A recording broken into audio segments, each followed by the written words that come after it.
Look, I have been stationed at the Galactic Academy for 12 cycles now, and I thought I had seen everything. Really, I thought I had. The Vexorians with their 8 arms juggling plasma grenades for fun? Boring. The Krillthin who could breathe vacuum for 6 minutes? Child's play. But humans? Oh, those Deathworlders are something else entirely. The incident started on a Tuesday. Well, what we call Tuesday. Humans call it something ridiculous too, but that is beside the point. I was monitoring the combat simulation deck when 3 senior students, all Morvathian, decided to have some fun with a first-year cadet. His name was Private Erickson, fresh off the transport from Earth, barely 2 weeks into his training. Now, Morvathians are big. I mean really big.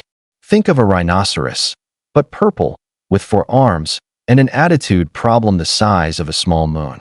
These 3 had failed their ethics examination twice, which should tell you everything you need to know about their character. They cornered Erickson in Simulation Bay 7. I watched it all on the monitors, my tentacles twitching with anxiety. Hey, little pink skin. That was Grelt, the ringleader. His voice boomed through the speakers. We hear your kind comes from a death world. That true. Erickson backed against the wall, his training bag clutched to his chest. Kid looked terrified, honestly. His face had gone pale, which for humans means fear. I learned that in xenobiology class. Ah, yes, sir. Earth is classified as a Class 12 death world. Grelt laughed. It sounded like rocks tumbling down a mountain. Class 12. And yet here you are, tiny as affliction mouse. Tell me, little human, how did your species ever survive? The other 2 Morvathians, Drink and Volther, circled around. They were enjoying this way too much. I reached for the alarm button, but hesitated. Academy rules stated that cadets needed to learn conflict resolution. Interfering too early could result in a formal reprimand for me. Yeah, I regret that hesitation now. I asked you a question, Deathworlder. Grelt shoved Erickson hard. The human hit the wall with a thud that made me wince. How did weaklings like you survive on a Class 12 world? We adapted, sir. Please, I don't want trouble. You don't want trouble? Drink laughed. Too late for that, pink skin. They activated a combat drone. Standard training equipment, but set to pain compliance mode. Not lethal, but definitely not pleasant either. The drone lit up with red targeting lasers, all pointed at Erickson. That was when the kid started begging. Please, stop. I will do anything. Please. My supervisor, Commander Thrix, walked by my station at that exact moment. What is happening in Base 7? Sir, 3 Morvathians are bullying a human cadet. Should I intervene? Thrix peered at the screen, his compound eyes whirring. Has physical harm occurred yet? Just a shove, sir. Then let it play out. The human needs to learn to stand up for himself. Except humans do not work like that. Not really. See, most species in the galaxy, when they get scared, they submit or flee. It is logical. Self-preservation is the first law of survival. Humans? They have this thing they call a fight or flight response, but they also have something else. Something much more dangerous. They have friends who also come from death worlds. The bay doors suddenly hissed open. A girl walked in. Human, maybe 19 standard years old, with dark hair tied back in what humans call a ponytail. She wore the same gray academy uniform as Erickson, but somehow it looked different on her. More dangerous. Her name tag read Martinez.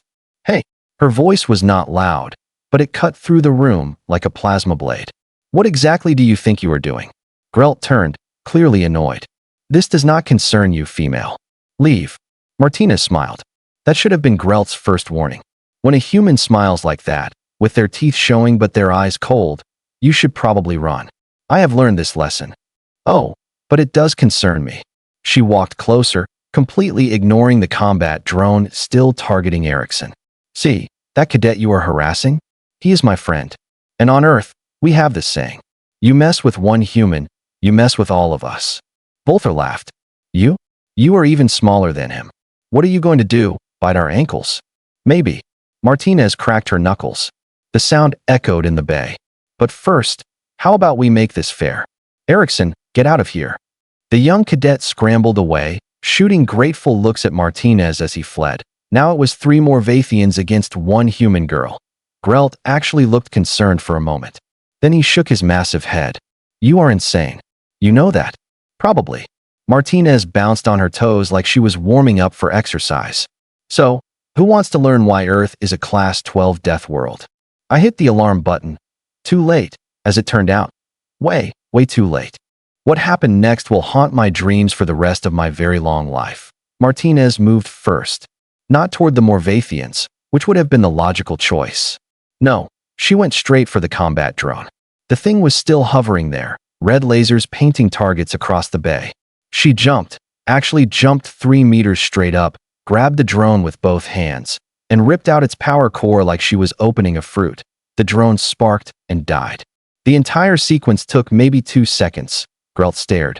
Drink stared. Volter stared. Even I stared, and I was watching through a monitor. Okay, Martinez said, tossing the sparking power core aside. Now we are even. No weapons, no tech. Just us. You just destroyed Academy property. Grelt bellowed. He was trying to sound authoritative, but I could hear the uncertainty creeping into his voice. That is a serious offense. So is assault. Martinez rolled her shoulders. So I guess we are both getting detention. Might as well make it worth it. Drink charged first. Big mistake. He came at her with all 4 arms reaching out to grab her. Martinez simply was not there anymore. She ducked under his arms, and as he stumbled past, she kicked the back of his knee. Not hard enough to break anything, but definitely hard enough to hurt. Drink went down with a crash that shook the floor panels. 1 down, Martinez said cheerfully. 2 to go. Who is next? Volter and Grelt looked at each other. Some unspoken communication passed between them, and they both rushed her at the same time. Good strategy, honestly. Humans are small compared to Morvathians. 2 against 1 should have been overwhelming. Should have been. Martinez grabbed a training staff from the equipment rack. She spun it once, twice, testing the weight. Then she went to work. I have watched thousands of combat simulations. I have seen professional warriors from 100 different species demonstrate their fighting techniques. But this was different. Martinez did not fight like she was trying to win a match. She fought like she was trying to survive, because that is what humans do on their death world. They survive.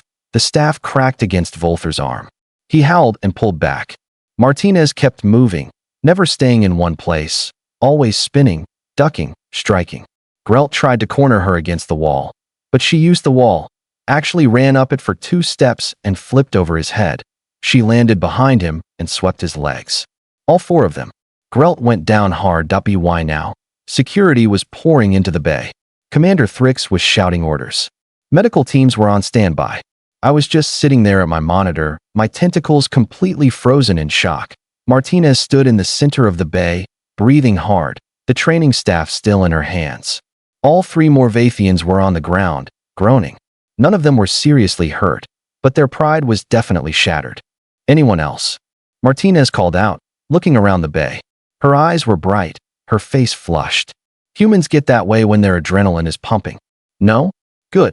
She dropped the staff and walked over to where Erickson was standing with the security team. You okay? Ah, yes. Thank you, Sierra. You did not have to do that. Yeah, I did. She grinned at him. What are friends for? Security detained everyone, of course. Standard procedure. I had to file 17 different reports about the incident. Commander Thrix was furious, mostly because he had told me not to intervene, and it had blown up into this whole situation. But here is the thing that nobody talks about when they discuss humans and their death world: that IT is not just about their physical abilities. Yes, they are strong for their size. Yes, they are fast and adaptable and ridiculously hard to kill. But that is not what makes them dangerous. What makes them dangerous is that they protect each other. A Morvathian would have let Erickson handle his own problems. A Vexorian would have calculated the risk and walked away. A Krillthan would have reported it through proper channels and waited for authority figures to intervene. But a human? A human sees another human in trouble and thinks, that could be me. That is my friend. That is my tribe. And they act. The hearing took 3 days. Martinez was charged with destruction of Academy property, assault, and unauthorized combat engagement. Erickson testified on her behalf. So did I. Actually, after reviewing all the footage, the Morvathians were expelled. Turns out this was not their first incident of bullying, just the first one that got documented properly. Martinez got 2 weeks of detention and had to pay for the combat drone. She also got a commendation for valor, which they presented quietly without much fanfare. I ran into her in the cafeteria a week later. She was eating something that looked toxic, but apparently humans consider it food. Hey, I said, my translator clicking softly. I wanted to thank you.